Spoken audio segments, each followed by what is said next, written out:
For today's content mga kamister, ginawan ko nga ho pala ng parto ang aking mga video nang naligo kami dito sa Barangay Dapdap sa Tayabas, Quezon. At sana naman ho'y uling panuorin mo ang aking mga video dahil may nakunan ako ditong iba't ibang anggulo. Para lang ho yung kausap mong magulo pa sa magulo. Syempre joke lang ho yun. Wag ho kayong mag-alala dahil dito lang ho lahat ng anggulo ang aking ipapakita sa loob ng swimming pool na pinagliguan ko. Yan na ho yung example. Natatakot ang aking bilas dahil sa patak ng ulan ay patak pala ho ng tubig galing sa bubungan. Sa mga oras hong yan ay tanghaling tapat pero dapat hindi ho kami mainitan dahil kami ho'y mga turistang dumayo diyan. May bubungan nga ho pala ang aming pinagliguan kaya kahit anong init ay hindi uubra diyan. Ito ho yung parto ng video. Aba ay ba't parang walang nagbago? Abay mas maganda hong walang nagbago para lalong mas matibay ang pag-iibigan ninyo. Sa pagkakaalam ko ho'y ganyan daw ang pag-ibig.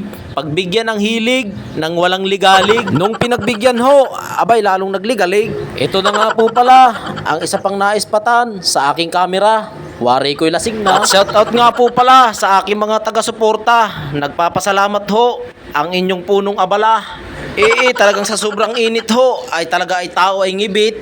Di bali na hong ngibit, huwag laang hong hiwit. Aba, ay stroke na iyon. Kaya ho, kung ang hanap mo ay liguan, ay bakit ga hindi mo subukan na ring puntahan? At sinisigurado ko sa iyo, ikaw ay masisiyahan. Sa halagang 20 pesos na entrance mo, pwede ka nang magligo kahit maghapunan. At pag sa lalamig din nga ho pala ng tubig din sinisigurado ko sa inyong panga ay siya ay ngatal. Ari nga ho pala ay running water, kaya malinis para sa akin. O ay siya, maraming salamat ho sa inyo. Bye-bye.